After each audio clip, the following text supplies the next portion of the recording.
In this video, I'm going to show you a campaign where we get a song up to 12 million streams on Spotify alone in only 6 months using Facebook ads. So first, I'm going to show you the Facebook ad campaign, and then we're going to look in Spotify for artists so I can show you the data. Hey everyone, Andrew here. So if we take a look at the Facebook ads, the first thing I want to point out is that this was a big budget. You don't get 12 million streams in a song in 6 months without a big budget. So it was 12 grand, although this is 12 grand Canadian, so this is about 8,700 USD. The cost per conversion was 21 cents Canadian. But 16 cents USD per conversion.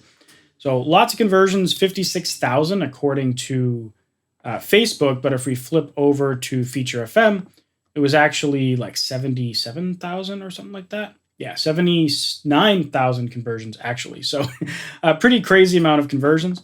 And yeah, let's take a look at how we set up this ad campaign, because it was actually surprisingly simple. Usually ad campaigns aren't this simple. And again, like not every campaign goes this well.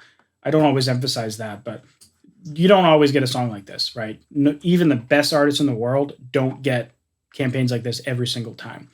But this shows what is possible when you have a campaign that goes this well. So we only tried 2 audiences because we launched this and they just immediately did amazing. So most of our job at that point is just to back up and just let Facebook spend your money, because the only thing we can really do is make it worse at this point. So we tried 2 audiences, and I'll walk you through the setup for each of them. This one was quite simple, and if you've watched any of my videos before, you'll notice this is very standard. Let me actually back up to the campaign level to show you the whole structure. So we're using an engagement objective campaign. We didn't launch at $300 a day. We started at a normal kind of $30 to $50 a day range, which, by the way, like if you only have $500 to promote your song, you can do that. Like, don't feel like you have to have 12 grand by any means. You can launch a campaign at $10 a day, $20 a day. That's totally great. But when you have a budget this big, I usually start 30 to 50 and then kind of scale it up as it's running to try to hit the goal, the spending goal that we have for the budget of the song. Next, we go into the audience for this. And normal kind of website conversions have a pixel. We have our Feature FM custom conversion. We go down. We're targeting what we call HP countries, or high-paying countries. It's basically tier 1 plus a few other rich countries like the United Arab Emirates, which pay pretty well on Spotify, just like all these other ones. So we call them HP for high-paying. So if you want to cop that country list, there it is for you. Ages 18 to 45, people who like Spotify, who also like a bunch of music festivals, who also like electronic dance music or dance music, who also like Adele. And I'll get to that in a second. If you scroll down to the placements, I'm using manual placements. And for this type of music, I generally would just use Instagram. So Instagram Feed, Instagram Explore, Instagram Stories, and Instagram Reels. Some genres will do better on Facebook, but this is not the genre for that. So if I back out, that was the ad set for that. But let's look at the ad in this. So we ran 3 visuals for this one and 4 visuals for the other ad set.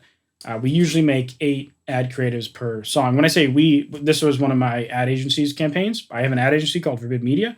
If you want us to run your campaign, we have a link in the description. And if you want to see a previous case study campaign we did, you can check out a video up here as well. But yeah, this singular video got 32,000 conversions. If we go into it, show you what it's like.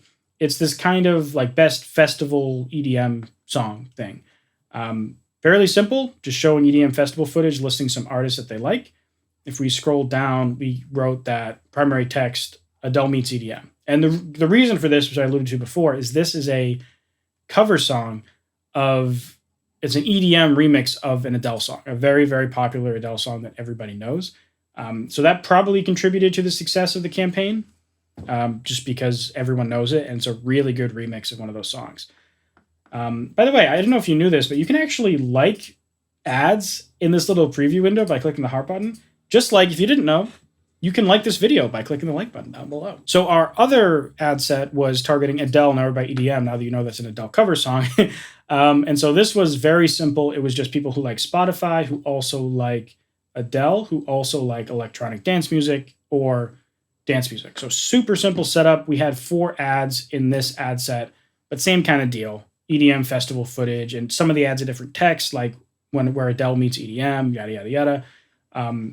But same video crushed it in this one, getting a cost per conversion of 16 cents USD. So this is the chart of the campaign duration. So it started back in April and it ended on September 3rd, I believe. September 2nd, it ended. That's where it spent this budget. So keep that in mind. We had 79,000 conversions when you looked at Feature FM. And it went from about April to September. There were some gaps in the middle where we stopped, but then later the client added on more budget to their campaign. But now let's flip over to Spotify for Artists so I can show you this exact data on that end. Now, one thing worth mentioning before we dive into the song is that this artist had 500,000 monthly listeners when this song dropped. So that definitely contributed to the success of this. But the campaign itself did amazing. And you can see once this song dropped, like it exploded their numbers to where now they have 2.5 million monthly listeners. So this went from 500,000 to 2.5 million. We don't know if they did other stuff. They did launch new songs since then, but this is their most popular song right now by a long shot. But they may have had other things going on as well that we're not aware of. Like they hired us to do a very specific task, run a Facebook ad campaign to promote this song. And it appears that since this campaign started, this is a pretty big chunk responsible for them growing from 500,000 to 2.5 million monthly listeners, which is amazing. But I just wanted to mention that they did have 500,000 when we started. So looking at the song-specific data, this is the last 28 days for the song. So remember, this song, right now it's October 2nd as of right now. But this data doesn't go back to when the campaign ended. So all of this is after the campaign, 4 million streams after the campaign ended in the last 28 days. And this is a common thing that a lot of people aren't aware of. Most of the streams you get on a campaign, from a campaign, happen after the campaign's over, not during the campaign. So I would expect that 6 months from now, this song has 24 million streams. That wouldn't be unheard of. Normally, like doubling in around 6 months and tripling in a year out is fairly normal, even if the song doesn't have algorithmic coverage. So this song will probably continue to do even more than that. If we look at the last 12 months, though, we can see this kind of growth. So the song dropped in April, so you're going to see it start growing then. But it ended here, right here, September 2nd. So, and it's continued to kind of spike bigger and bigger despite the fact the campaign's not even running anymore. In the last 28 days, out of 4 million streams, remember, 3 million have come from radio. And if we look at lifetime of the song, out of the 12 million streams, 8 million have come from radio. So like radio, it's a very passive algorithmic playlist where people are just listening to an infinite loop of music. They might not even be looking at their phone. They might be at the gym, they might be working, they might be sleeping. Radio just keeps generating new music. So the algorithm is pushing it out hard, but you're not going to get a ton of saves and playlist ads and followers from this. Whereas the ads are going to get you a ton of saves, a ton of playlist ads, and a ton of followers because they're active sources. And you'll see that later in the video when we look at that. But Discover Weekly did get something. It did get over 250,000. But there were some third-party playlists that we weren't, at least that I wasn't involved in placing. But there are some third-party playlists here. There's Deep House one. I'm fairly certain they must have hired someone to get on this one. I think I've been on this one before from multiple people, actually. So like this was definitely a third-party one. Your Daily Mix was almost 250,000. So that's a pretty big algorithmic playlist.